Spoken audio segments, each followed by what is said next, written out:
Previously on You've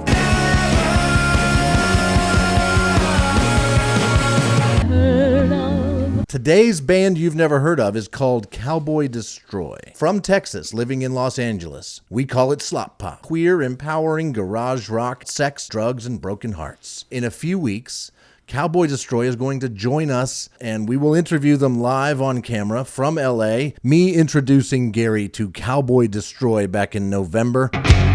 Woke up with my best friend kissing me. Somewhat reminiscent of the Replacements. Easy peasy from Cowboy Destroy. Thoughts on that one? That's a whole nother bucket right there. That was just awesome. All right, here we go. This is Can't Breathe by Cowboy Destroy. I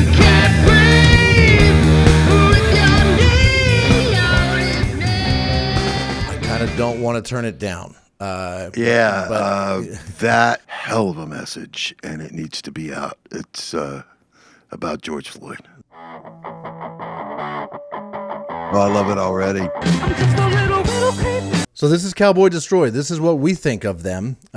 We are going to end this show now and prepare some really compelling questions. They've answered a lot of the questions that we have asked previous bands, so we're going to have to do our homework. And so that's kind of it for part one. Part two starts now. Hello. Oh, there she is. Hey. Hey, Hello. how are you? How are you? I am excellent. I am a little starstruck right now because I've seen your face in your videos and your TikToks, and I've listened to your music so much over the past month now that it's exciting for me to just be meeting you. So welcome. Cool. Now I'm blushing. He does the same thing to me. Don't believe any of it. He does the same thing to me all the time. Oh, okay, so he's just glazing me up like ChatGPT. That's right. Wait, do you have a relationship with ChatGPT too? Because my mother is telling me all about how wonderful her relationship with ChatGPT is now. I wouldn't say there's a relationship. I've had to tell ChatGPT to, like, when I ask for advice or get something, it's like, stop telling me my ideas are brilliant or that, like, what a fantastic question. It's like, no, just answer the question. I'm like, hey, can you just act like an objective advice giver, not like a person who's trying to tell me that I'm great. That would be great. I think you got the producer program. Oh, yeah. You might want to go back and get like the teacher program or okay, I got you. Okay. Or the ex-boyfriend program or something like that.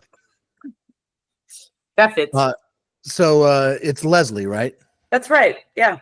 And you are the driving force behind the band Cowboy Destroy. Do I have that right? I guess that's true. Yeah, I guess it is.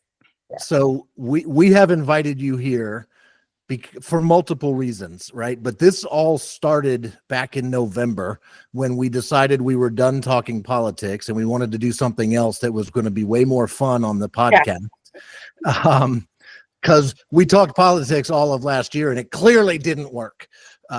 So I got this idea 10 minutes before showtime, and I just started looking through Spotify trying to find bands that had very few plays of their songs, and then I went and listened to them, and I had to like the music. Okay. And there had to be like some kind of fun element, like the bio needed to be fun or something like that. That was it. That's all I had in my mind, and you were the band I landed on. All right. You are number one. Jackpot. So first off, how has that influenced the life of Cowboy Destroy? We all love listening to anybody chat about us. So I sent the recording to the band and we all listened and had a great time. So thank you. Awesome. I hope you found it complimentary because we really enjoyed listening to the music. The whole gimmick of the show is I introduce Gary to it. He's never heard of it before, so I bring him a surprise in hopes that he's going to like it as much as I do. Got it. But in knowing that, I will also not I'm not going to sit there and butter you like he does. Oh, So, okay.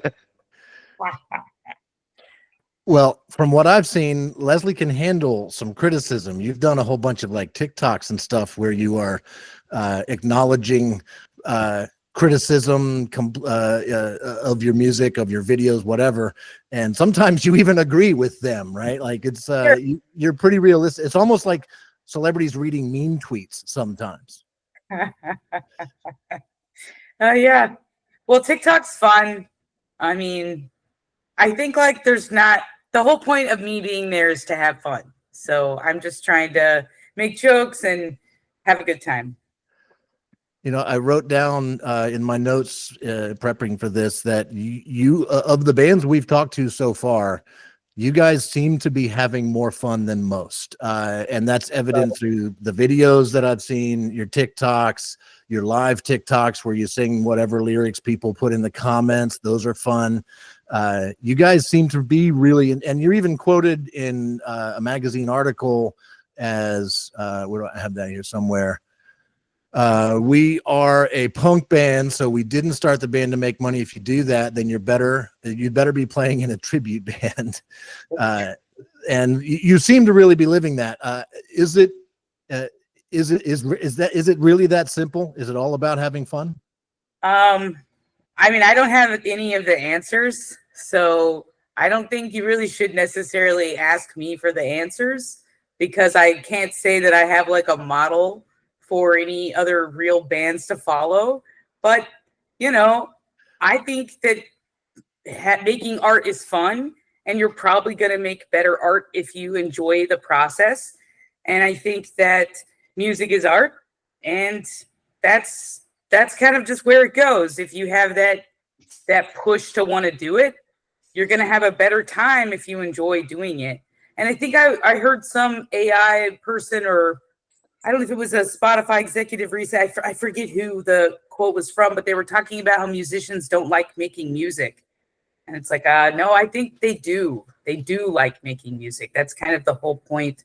That's the whole point of this. It's all the other stuff that the musicians don't like. Yeah. It's putting up with Spotify that everyone hates. Yeah, but right. Y'all seem to create more content than any of the other bands that we've talked to yet, but it seems to be scattered about. I mean, you've got Spotify, you've got Bandcamp, you've got YouTube, you've got Insta, you've got TikTok. Are you getting any crossover at all? Have you thought about putting a website out so that you can drive people to your spot? Because you shotgun it out there and hope it grabs a hold, but you have no control over it. At the end of the day, you have no control. I mean, we've got all the control and no control. I mean, you put the stuff out, you make the content as you can make it with the band, with some without, and you kind of just see what people connect with. I will say that like it's been difficult to figure out how to make content that's going to funnel back to the music. So I'm wondering if just moving forward, I need to be focused 100% on making content focused on the music itself instead of everything else that we do. But that's what I'm saying. I don't know the cheat code. I'm just trying to like make stuff and then see what happens. Part of what we're trying to get out of this is to learn from bands like you, and you clearly are doing something that we could be a lot better at, and that is just consistently putting stuff out. I mean, that shotgun approach is at least an approach, whereas we're just relying on like Facebook, and so it's just nothing's working, right? And we need to be doing more. And as we go through this, we're talking to different bands and getting what they're coming from, and from each band you see, okay, well, they're not doing this, but they're doing this, and this is having some success, but they're not doing this at all. And that was what really piqued my interest in your thing, because you seem to be doing all the socials, but nothing on your own. Because none of the, you don't have a big spiel about the band or the music or anything on any of them. It's all blurbs. And so I wanted to see if you were getting any crossover, getting any traction on that. Yeah, it's been like, but it's like this. There's peaks and valleys to it. So I'd say right now we're definitely in a valley, and it's weird because we put out a song about 6 weeks ago, and usually when you put out a song, you get a bit of a bump, and then it takes a second for things to kind of trail back off. But for this last release, we just didn't get that. We didn't get that bump. And was that the Sex and Weed remix? Yeah, it was. I was going to ask you about that. What inspired you to remix that song? I will say that the new version does bang, like better than the old version. Is it simple as that? Like you just wanted to make it better? As simple as that. Yeah, we found somebody who we thought that they did a remix of another song, and they did a good job of that. And then we were like, okay, here's a couple other songs, take a stab at those. And I thought that the Sex and Weed remix slaps really hard, and I was like, let's put this out. And then we were playing live, and we connected with a compilation album that was looking to put together a bunch of tracks from punk bands in the area, and they were interested in Sex and Weed. And I was like, well, I don't want to give them the old mix, I want to give them the new mix. Yeah. So once I gave them that new mix and they mastered it for the vinyl release, I was like, well, I got to put it out on as a digital release so they can tag it within the mix of songs. So it was kind of just like I had it there. I thought it was good. Things happened where the song got a little bit of interest, and then I was like, okay, this is the time to put it out. Yeah. But the compilation's not out yet. No, the comp's out here, actually. Oh, the compilation's out? There we go. Nice. Oh, Touch of Chaos, Volume 1. Oh, that's awesome. Yeah, that looks nice. That's us. So I just got a bunch of new copies so that I could sell them at shows. So I've got that's awesome. A limited amount that I can try to sell in person. Are you doing any other kind of merch that you sell at shows or on your shirts? We've got t-shirts, we've got stickers. There's a few other things we had, but I didn't love the quality, so I pulled those. I'm kind of into putting out merch that's like really good quality, because I bought a couple of these t-shirts from other bands that I really like those bands, or I'm trying to support those bands, but I didn't think the quality of the merch was very good. And so either I don't want to wear it, or I chopped it up and tried to make it something different, but it's no good, or I don't know. So like right now I'm just trying to really like put out quality stuff that like I would wear, that I feel really good standing by.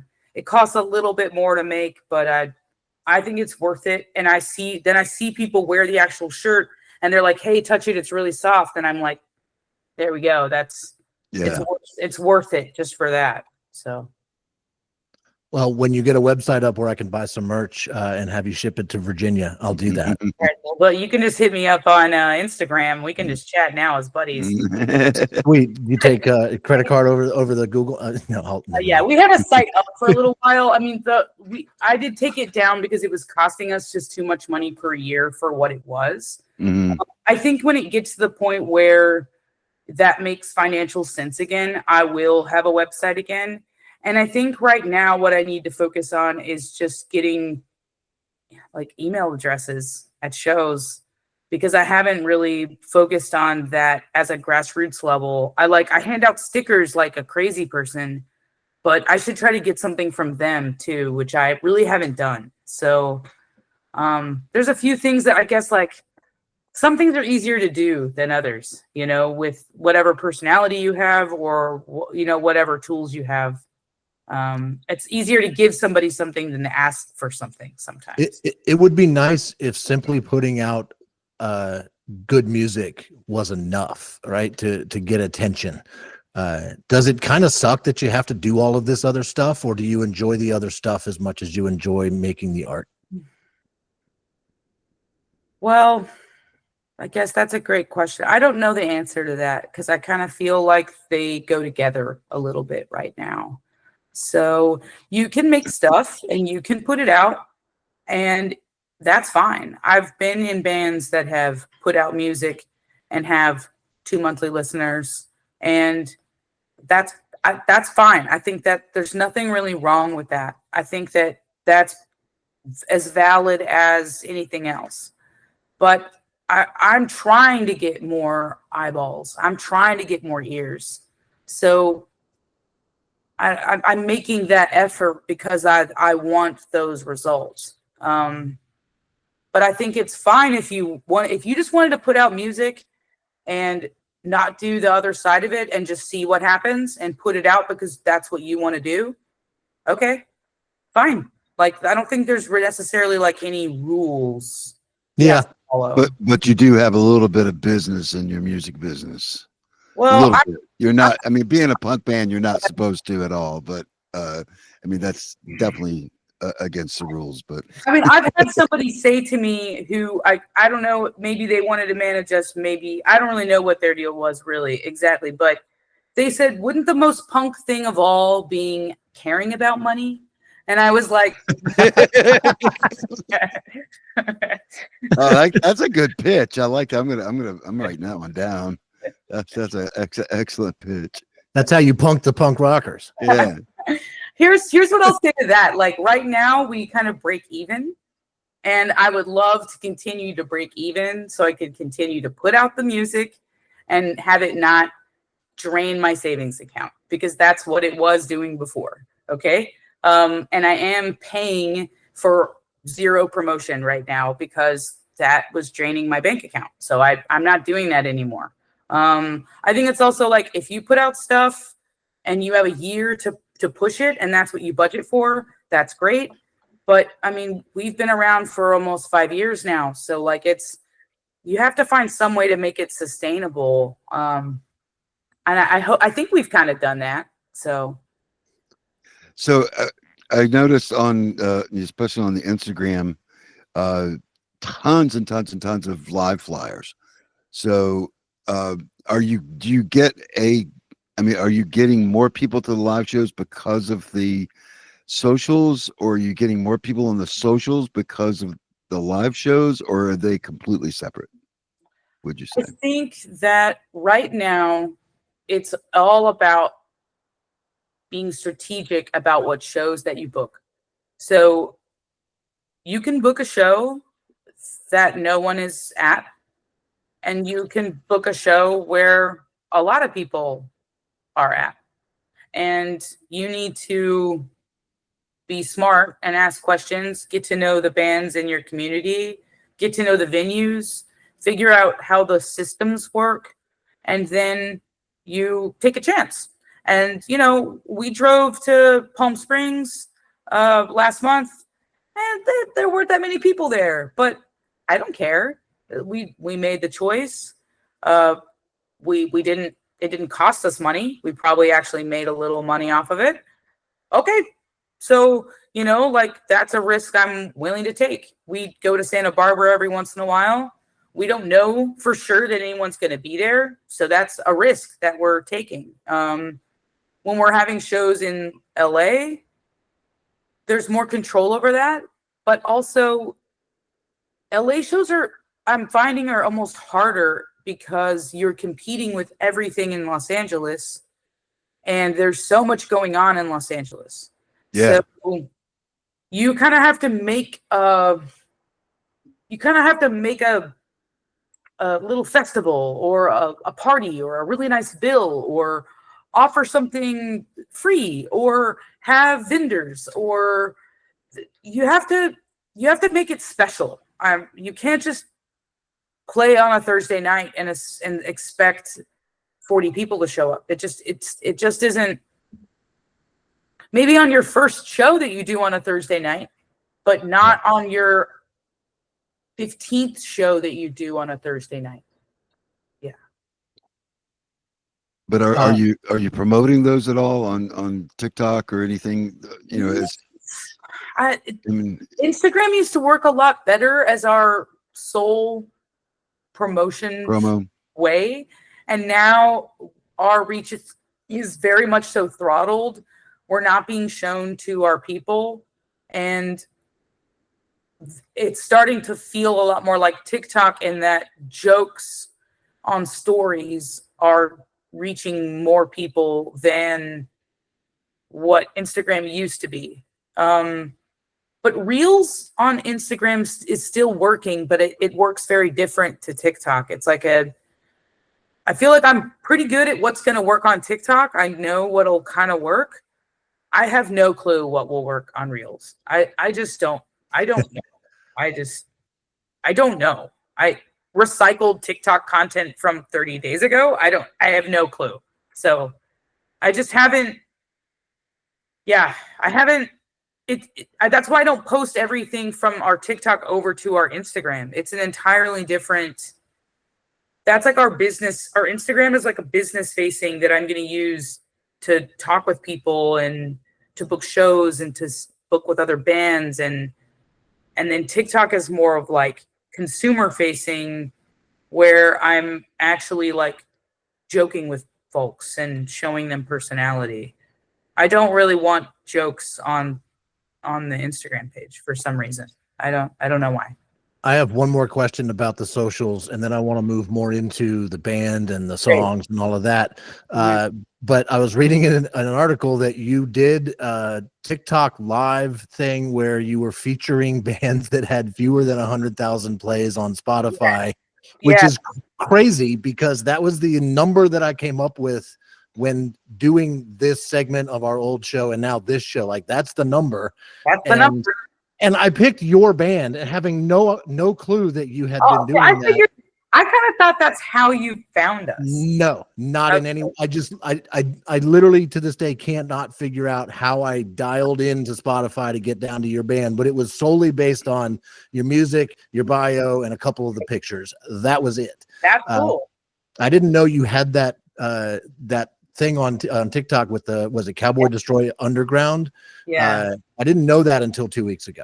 Yeah, we've been featuring bands, indie bands for a long time. I have kind of work has picked up a little bit, so I have not focused as much time on TikTok recently, but I really am hoping I can get back to doing more of that soon, because I really loved the community building aspect of it, and I thought it was also just a great way for me to find music that I like and stay really present within the indie community. Yeah. I thought it was cool. And like, the playlists are still alive. All of that music and all the searching was all from recommendations within the chat. So it's all like, it's like if 100 people all got in a room and all loved music, and then all were recommending bands to each other, and then we just listened to a band one at a time around like the circle. That's kind of the vibe of how the live went. And it was a very cool live. It did take up a lot of time, and it got very popular to the point where I was being asked to do a lot of things that I just didn't really have the time for. And it started growing into a thing that was taking up as much time as the band, and that's just not really what the goal of it was. So I kind of had to make some choices and not do it as much. But I still love it, and I love the idea of it. I just don't want to become a professional music finder. Right. I don't know. It just leave that up to the professionals, please. I want to be an amateur music finder. Right. Yeah. That's what I feel like I am right now. The other thing it ended up turning into is that the way to sustain it was to charge people either for submissions or for playing their songs. And I didn't like that model. Like, I think if I could have found a sponsor, if there could have been a different model, I could have been into it. But charging the musicians that I'm trying to feature to run the show, it's what? So Yeah. it just turned into like this masturbatory pay to play thing, and then it was going to require me to. I didn't like it. Okay, I just Yeah, because it also feels a little scammy at that point too. It's Yeah. like, And it definitely Yeah, does well- not feel punk rock at all. um, I want to ask you about the name Cowboy Destroy, and I have a theory on how it came about. And the theory is based on very little. But simply reading your bio, you're like from Texas, now in LA, Cowboy Destroy. Is this have anything to do with like your attitude toward, good old Texas boy type people? And I mean, what a little, yeah. is there some of that in there? I mean, I think it's more that I wanted something that indicated potentially gender bending or queerness. And I think like as a kid, I was called a tomboy a lot. I am from Texas. I liked the imagery of like boots on fire, and like I just liked this idea of like, I don't know. I was doing a whole bunch of band name work. And when I think I landed on Cowboys Destroy or Cowboy Destroys first. And then I was like, no, Cowboy Destroy. And I was done. We were just done. Like it. Yeah. Yeah. Yeah, like Cowboy Destroys or Destroy Cowboys, it would be almost like too obvious, right? Like this one, you can, the name is catchy, and you can also not be quite sure what it means. Yay. Good. Yeah. Yeah. It is fun when we have, like, I have some people who think that our band name is like great and they love it. And then we've also kind of been trolled a little bit for the band name. And then also we played so many shows that when some people introduce you, they mess it up. So it's always fun to hear the mess ups as well. But that's okay. Yeah, for sure. In that same vein, Never heard of too, so it's okay. you have some songs that are pretty kind of in your face of the times, protesty type songs. Can't Breathe is the first one that comes to mind. So, And I'm wondering, what is it like to play songs like that out live? Are there gigs where you're like, yeah, we're not playing that song here? we don't really play that song live. I wanted to know, is that a fun song to play at a gig, or is that not the right vibe? Yeah, or what? we rehearsed it and had it like in our repertoire. And then each time we would build a bill, it just kind of felt like this isn't the right song for the bill, especially when we're playing a lot of shows where we're trying to get people happy, Pumped. I suppose. Pumped. Yeah. But like we've also been playing, I think like with everything that's been going on right now, we have been playing a couple protest songs. And I've got this a newer kind of protest song that I'm working on. We've played live a couple times. So I don't know, maybe we'll pull it out because it feels like now's the right time. But I don't know. It just sometimes it doesn't feel right to be opening wounds at all the time. It just doesn't. It's not. I don't know. Even when we play like these paid gigs, sometimes I'm wondering if we should be cursing at the top of our lungs at the pool. But yeah, they did invite us. But if that's what they're paying for, then because that was my follow-up question was that because it is online and people are seeing it, and that's got some views. Has anyone ever asked hey, can you play Don't Breathe? Can't Breathe. Can't Breathe. I think maybe once that's maybe happened, but it hasn't happened enough where it's been something where I'm like, okay, well, we got to give the people what they want. Mm-hmm. You really want the George Floyd song? If you really want it. Money talks and bullshit walks. Yeah, you got to make them happy. That's a $20 song right there. Yeah. Hit up the old tip jar. Come on. My favorite song of yours is Keeps the Candy Tight, and I don't even know why. It's just awesome. I don't know what it's about yet. I haven't figured it out. I'm not like trying to psychoanalyze your lyrics or anything like that. I'm just grooving with the music. I find myself walking around with your lyrics in my head. So can you tell me more about like what is the inspiration for Keeps the Candy Tight, my favorite Cowboy Destroy song? I love that you love it because that I'm really proud of that song, and we did extra work. Like there's a lot of extra work on that song, and that's why I think it's better. So yeah, I'm proud of it. And then when we were writing the song, we were like, okay, well, when we go and get this and actually record it, we're gonna try to do it as right as possible. So cool. I'm so glad you like it. That's great. What's the song about? I guess it's about virginity, sort of. It's also about like duality of intention. But I guess it's also, it's whatever you want it to be. Like, I think maybe it's not great if I tell like, well, this happens and this happens. Right. But I'll keep listening. I think it's about sex. I mean, I think that's the main thing. It's like, it's about sex. And like, I think we have several songs about sex, and I think it's just going to be a continuing running theme. And yeah. And I also love the idea of just making songs about sort of, I mean, taboo subjects. Not that sex is that taboo, but yeah. So speaking of bang your friends, at the end of that, you say, I don't want to bang your friends no more. Is this a real problem you've had to deal with? Or okay, so I actually do want to tell you the story of this song. Okay, because this is about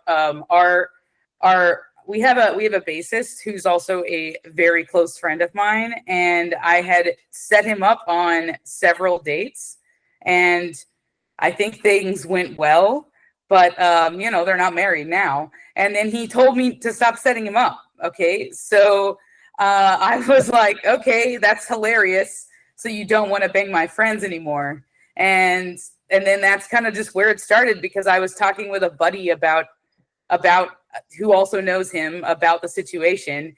And then I made a little voice note, and I was like, this would be so funny if I wrote a song about this. And there you have it. But I wrote it in first person because I write almost all songs in first person even if they're not about me, because it's just better. It's just like a better storytelling device. Sometimes, I mean, not all the time, but often it is. And then how long did it take you to animate the Barbie dolls for the video? Well, none of that's animated. All of that is. No, I figured it's real Barbie dolls with your hands out of the picture. So that's all I meant. That seemed like a lot of work to make that work, because it did work. We remember COVID when we couldn't be together and stuff. That whole. Okay, so I still wanted to make a music video, but I needed to do something in the front yard. But I also couldn't cast any actors or do anything. And that's before I really wanted to be in any of the music videos, because I just didn't. But I'm doing it now, regrettably. Anyway, we decided to make that in the front yard. And then I got this idea of just like, I wanted people to be banging, basically. And then I was like, well, I can have Barbie dolls banging. And then, we had access to a couple RGBs, and then like I have a seamless, and then we had a picnic table, and I think it was 3 of us in the front yard. So we did it in an evening. And then my buddy had edited and color corrected it, and bada boom, bada bing. Yeah. No. Your videos are great. That one, the one with you and your friends at the fire on the beach. I mean, that's just a fun time. The guy flying the drone all around. I mean, all of these videos are pretty original and fun, and like I think they do a nice job of conveying what you guys are all about. So, yeah. Yeah, I mean, that's one of the things that drew us to you. It's like we're watching these. He's showing me these videos, and we're looking and seeing. I mean, how many views you've got, and it's like, some cat video has got 4 million views, and it's like, that was a good cat video, but this is way better, and it actually took time and effort and artistic design and our, you know, I mean, Yeah. it just, I mean, you know, don't get me started. I have another podcast about ranting about. It's very shows. satisfying to hear you say that, because I think that too. Like, I think they're great videos. I'm really proud of them. So yeah, I'm super proud of our drone video. I thought it was something that people probably hadn't seen before, and we're doing something a little different. And I think the same thing about that Barbie video. I think about the same thing about our guitar skateboard video. I'm really proud of all of our videos, and we just shot some reshoots again for Monday for our next release for our next video, and it's going to be better than the last one. So that's what I do for a living. Is I work in the film and television industry, and I work as a director of photography. I do a little bit of directing, and I camera operate as well. So we have access to cameras and lights and stuff. So it's easier for me to do it than it is for the average bear. So I'll just say that I have a little bit of a hack on that one. Yeah. I was going to ask you about the day job. I was kind of assuming that might explain how you found yourself on a rooftop with the cast of The White Lotus. That was a cool shot, man. Very cool. Yeah, very cool. So I don't post a lot of work stuff because of NDAs and just getting. I don't want to do a lot. I just don't know. I don't want to do a lot of that crossover stuff. But that was such a cool one. I had to post that one. And then yeah, I mean, we've Dan is a buddy of mine who flew in the drone video, and I've been getting into flying drones as well. So that's also something that's come out of work as well. And yeah, I mean, why not? Why not use the tools to go make something fun? Yeah. I mean, we do a lot of corporate stuff, and not everything is creatively satisfying. Some stuff is, but not everything is. And the music videos are creatively satisfying. So you mentioned you didn't want to be in your videos at first, and then I watched videos like the Can't Breathe video, which is just you raw, right up in the face of the camera. And so that's a complete 180 from not being in the videos. And I think Gary might have a follow-up question on why you went that direction with it, as opposed to having more like news footage and stuff like that. And we differed in our opinions of that video. I thought it was just the right amount of in your face. Like, it made me look at myself, right? Like that was my reaction to it. But I can see kind of Gary's point about bringing in the news stories that might have inspired the song. Any thoughts on that? I mean, again, it was during COVID, and I wrote that song, we mixed it, and then my mixing engineer was like, well, are you going to put this out like this week, or what are you going to do? And I was like, I don't know, I'm just going to hang on to it. I don't know what I'll do. And he was like, no, like, this is a moment in time. You have to get this out immediately. You can't just sit on this. And so I was like, okay, but what am I going to do? I don't have a concept. And then I just decided to shoot it in my bedroom. I know. I'm not like, I don't love this one. I don't actually, no, the video is amazing. I mean, my only question was why didn't why didn't you do it? And now you answered that one straight up with quite good aplomb, because the timing is everything on a lot of songs. I mean, and to get that out, because I mean, just to collect the clips that you can use, that you can actually use without getting sued, would have taken time, and that you were able to just put that together and do that. So that, Gary, I am team JR on this one now. Okay. So cool idea. I mean, that's probably my least favorite of our videos. But what am I gonna do? Delete it? I mean, don't do that, because that's one of our favorites. Yes. Yeah. Move on. Sometimes, like, you're not totally creatively happy with the stuff that you put out, and I just And yet the people that are interviewing you are going gaga over it. So, you know, hey, you know, it's just, so yeah, I mean, I think also like you grow and you look back and you're like, oh, I could have done this, I could have done this, I could have done this. Like I think that about the Damned music video, that was the first one I did. I could have done so many different things, but it was just like me and one other person, and I should have done so many things differently on that video, but it's okay. Again, that was so during COVID. So how have the LA riots affected you, if any, at all here in the last few weeks? well, they haven't, other than have they directly affected me? They haven't. Have they affected the entire community and put fear into everybody because of ICE and deportations and ripping people from the community? Yes. I mean, I was just in the grocery store the other day and had two friends talking over me basically about how they were going to cancel their weekend because they were worried that ICE might show up or harass people or something. So I feel like, you know, if ICE wasn't deporting people and like trying to villainize the tamale lady, maybe we wouldn't be in this situation. But there you go. Yeah. You've been do you have some, do you think you're going to have some songs coming out of this part? I mean, Honestly, Don't Villainize the Tamale Lady would be a pretty good song. I mean, yeah. Find a way to make it catchier, I think, but that would be not bad. And there are things that rhyme with tamale. So yeah, I'm sure there's a lot. Yeah. You've been teaching yourself to play the drums. How's that going? Well, it's going good. Like I'm still doing it, but I feel like I'm kind of reaching the level of like the ability to teach myself. Like I need the next thing of what I'm going to do to teach myself, like the next book or the next series of lessons.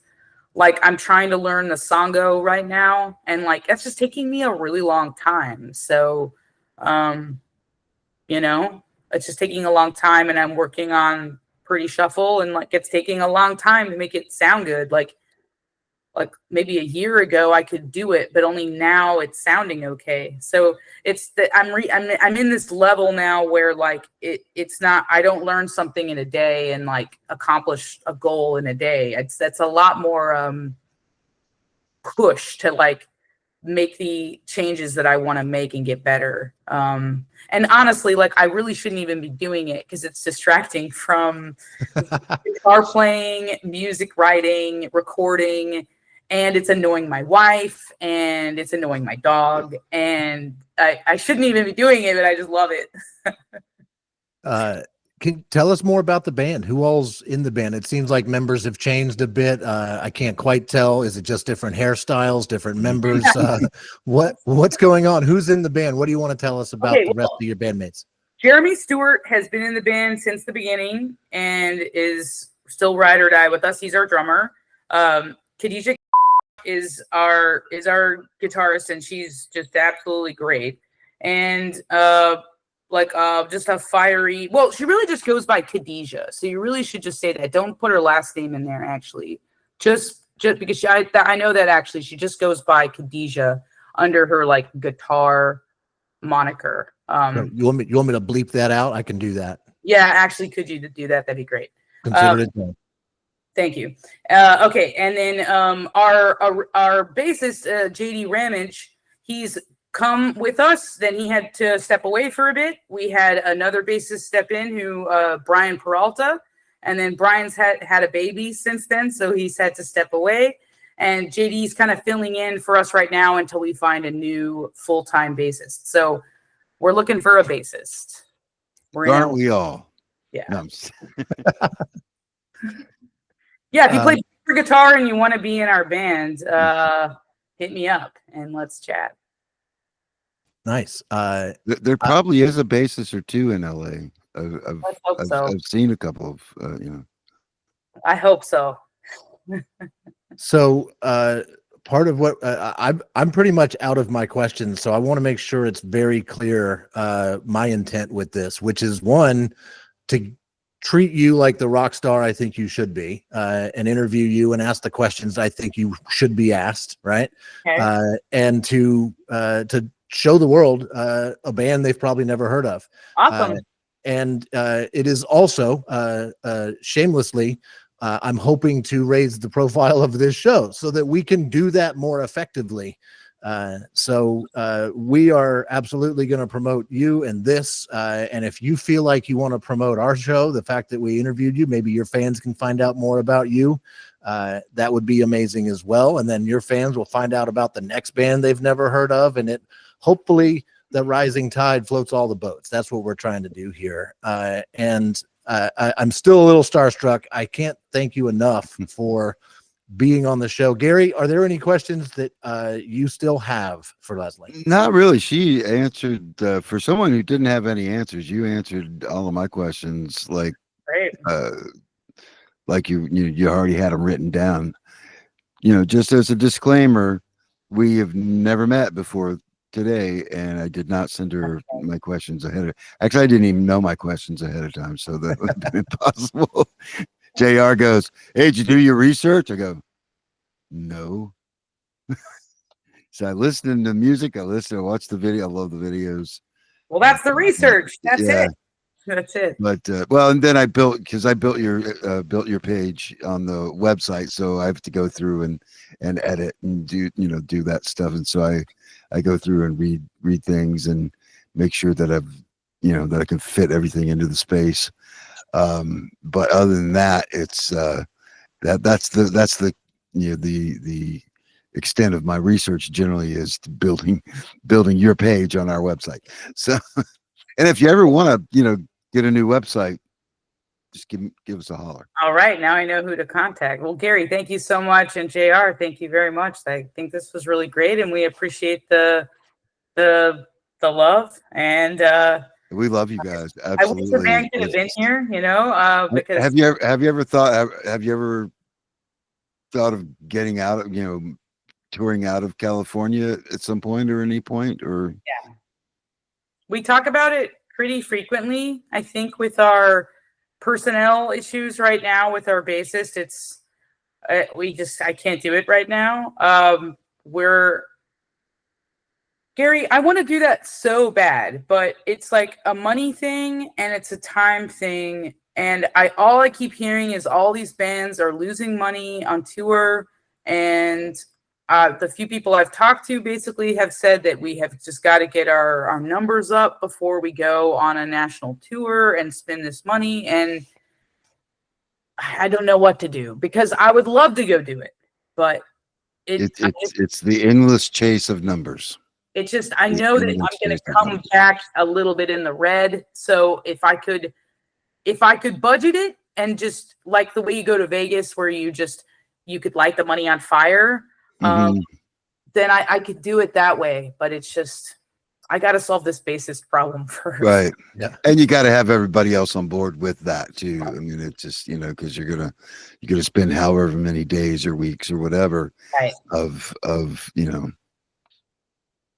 trying to get to the black, and not, a lot of times not everybody can be on board with that, let alone right.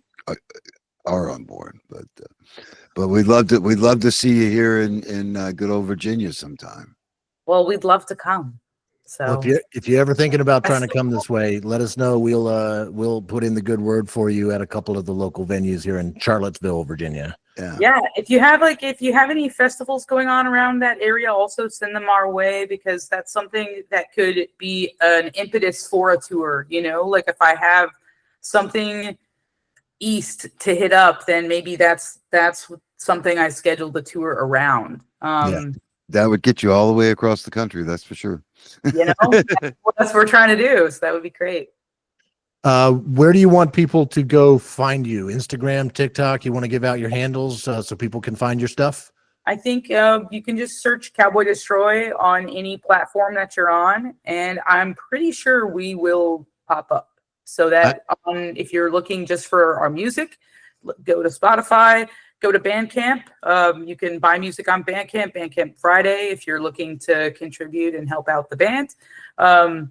we're also on TikTok, and you can support us there as well, and Instagram and all the places. And we're at the place where like I talk with our fans, and like people message me, and I chat with people and DM people. So if you want to chat, let's do that. Yeah, Let's do it. Awesome. And Well, they can also get to them through the bindhopod.com because they have a dedicated page, as do all of our bands. They'll have both parts of this. Right now, part 1 is on there. They'll have both parts of this, plus all of your information, all your links. well, very cool. I really appreciate you guys taking the time to just feature us. This is really great. So thank you. This was worth the wait. I'll reveal a little bit to our listeners. We had this scheduled for last week, and this episode was gonna drop today. And that was part intentional. Once we realized the timing of it was kind of cool. You are a queer empowering band. That seems to be part of your mission. We wanted this to drop during Pride Month. We might have missed. We might have missed that, but that's okay. Pride Month isn't just. There we go. It shouldn't just be a thing we do in June, right? So this is probably going to happen in July. This interview will come out, so apologies to those that wanted it to come out in Pride Month.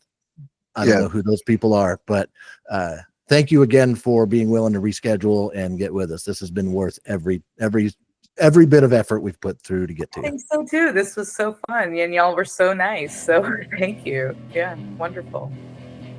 Thank you, Leslie. Have a great one. Thanks, Leslie. Bye. Bye. That was awesome. Hell yes. This episode of Bands You've Never Heard Of is a production of Ranch Hand Records.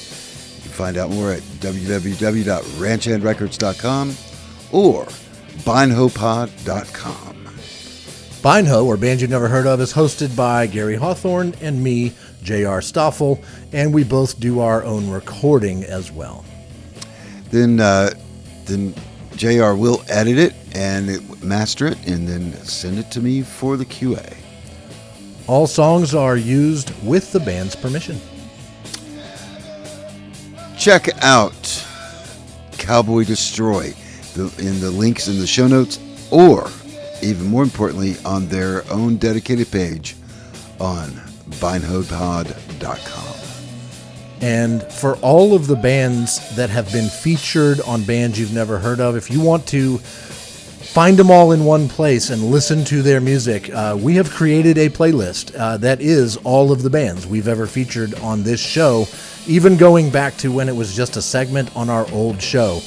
You can find it on Spotify, searching for Bands You've Never Heard Of, the official playlist, or there's a link to it from bindhopod.com. Exactly. That's what I was going to say. Good. You can also find us on YouTube.